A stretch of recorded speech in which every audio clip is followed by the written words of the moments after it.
नमस्कार, news 24 sports में आप सभी का बहुत बहुत स्वागत है। और जैसा कि आप सब जानते हैं कि हम कई बार कुछ ऐसी वीडियोस बनाते हैं जिसमें डायरेक्ट आपसे बात की जाती है और आप लोगों को अंदर की खबर बताई जाती है। आईपीएल 2025 ज़्यादा दूर नहीं है, उससे पहले आईपीएल का जो ऑक्शन है वो तो एकदम आने ही वाला है। और उससे पहले दिल्ली कैपिटल्स में एक बड़ा तूफान आया है। आईपीएल के ऑक्शन से ठीक पहले दिल्ली कैपिटल्स के जो मालिक हैं वो बदल गए हैं। दिल्ली कैपिटल्स मालिक के बदलने के साथ ही दिल्ली कैपिटल्स के जो डायरेक्टर थे सौरव गांगुली, उनको हटा दिया गया है। और साथ ही जो कप्तान हैं ऋषभ पंत, अब उनके ऊपर भी तलवार लटक रही है। क्या है पूरा मामला, विस्तार से आपको समझाते हैं और फिर आप भी अपने जो कमेंट्स हैं अपनी राय दे सकते हैं। तो देखिए, दिल्ली कैपिटल्स जो टीम है उसके दो ओनर्स हैं, दो बड़े ओनर्स हैं। एक है जीएमआर ग्रुप, जो दिल्ली कैपिटल्स की शुरुआत से 2008 से लेकर अब तक दिल्ली कैपिटल्स का साथ जुड़ा हुआ है। लेकिन तकरीबन 4-5-6 साल पहले जेएसडब्ल्यू की दिल्ली कैपिटल्स में एंट्री हुई थी।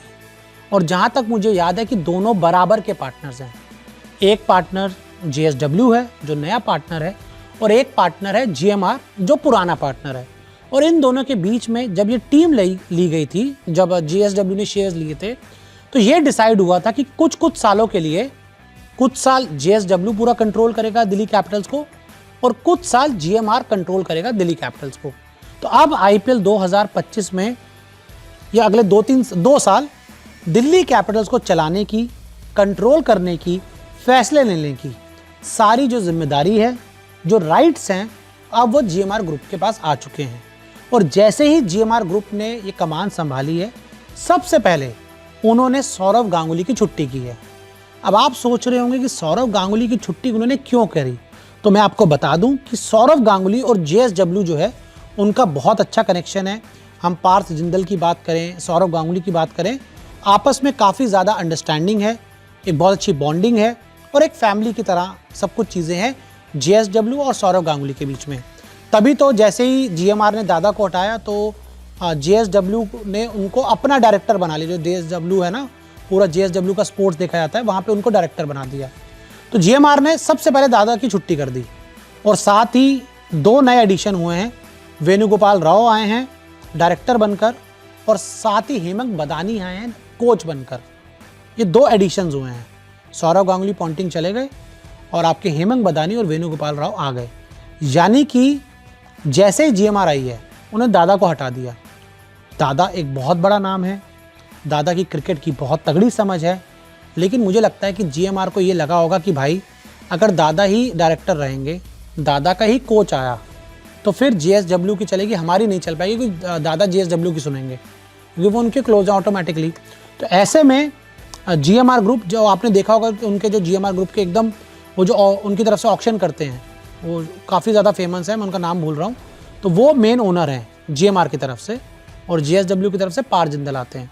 तो ऐसे में दादा की छुट्टी हो चुकी है और अब खबरें ये आ रही हैं कि ऋषभ पंत के ऊपर भी तलवार लटक रही है। जेएसडब्ल्यू शायद ऋषभ पंत के सपोर्ट में थी, लेकिन जैसे ही जीएमआर आई है, वो ये सोच रहे हैं कि ऋषभ पंत का परफॉर्मेंस T20 में उस तरह का नहीं है। तो ऋषभ पंत को अगर वो रिटेन करते भी हैं, तो वो ये सोच रहे हैं कि कप्तान किसी और को बनाए और ऋषभ पंत को as a non captain Indian team में रखा जाए। क्योंकि ऋषभ पंत की अगर मैं बात करूं तो इंडियन क्रिकेट में उनका बहुत बड़ा कोई ऑरा नहीं बन पाया है। वो बड़े खिलाड़ी हैं, अच्छे खिलाड़ी हैं, लेकिन एक्सीडेंट के बाद से मुझे लगता है वो काफ़ी पीछे चले गए हैं। अगर वो एक्सीडेंट ना हुआ होता तो आज ऋषभ पंत किसी ना किसी फॉर्मेट में इंडिया के कप्तान होते।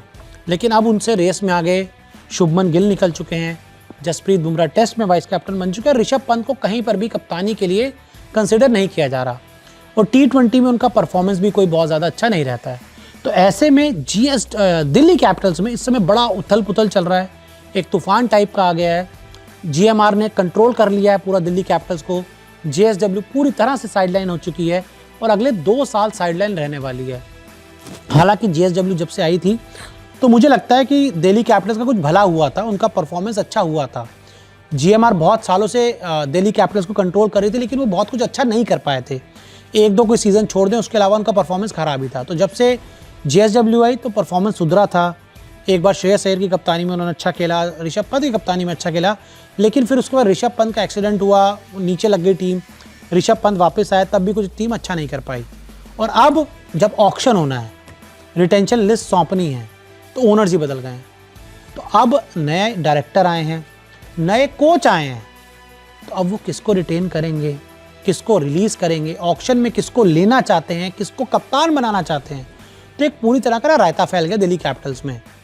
और अब मुझे लग रहा है कि दिल्ली कैपिटल्स का, आप मान लीजिए, लिख कर ले लीजिए, जो पिछले साल का परफॉर्मेंस था उससे ख़राब परफॉर्मेंस ही होगा। इतना जब रायता फैल जाता है कुछ चीज़ों को लेकर, मुझे लगता है कि 2 ओनर कंट्रोल वाला मामला खत्म होना चाहिए अगर दिल्ली कैपिटल कुछ बड़ा करना है। एक ओनर एक ही फैसला, जैसे केकेआर में भी कई सारे ओनर्स हैं, शाहरुख खान हैं, जूही चावला हैं और शायद और भी कोई ओनर्स हैं, लेकिन जो मेन कंट्रोल है, मेन कमांड है, वो शाहरुख खान की है। शाहरुख खान सुनते सबकी हैं, जूही चावला की भी सुनते हैं, उनके हस्बैंड जय मेहता की भी सुनते हैं, लेकिन फाइनल कॉल केकेआर की तरफ से शाहरुख खान का होता है। मुंबई इंडियंस में हम सबको पता है अंबानी परिवार का है। SRH में सन टीवी का पूरी तरह से कंट्रोल है। पंजाब किंग्स में देखिए 3, 4, 5 ओनर्स हैं, वहाँ खिचड़ी ख़त्म नहीं होती, लड़ाई झगड़े होते रहते हैं, टीम अच्छी नहीं चल पाती। तो ऐसे में 10 ओनर्स टीम नहीं चला पाते या 3-4 ओनर टीम नहीं चला पाते। एक ओनर होगा वो अच्छा फैसला ले पाएगा, वरना क्या होगा, 2 साल ये चलाएंगे GMR वाले, JSW कहेंगे देख लो आपने बेकार कर दिया, फिर वो आएंगे GMR वाले कहेंगे तुमने बेकार कर दिया, तो ये रहता चलता रहेगा। तो बड़ी खबर ये है कि सौरव गांगुली और ऋषभ पंत के ऊपर तलवार लटक गई है। दादा दिल्ली कैपिटल्स की तरफ से आपको IPL में नज़र नहीं आएंगे।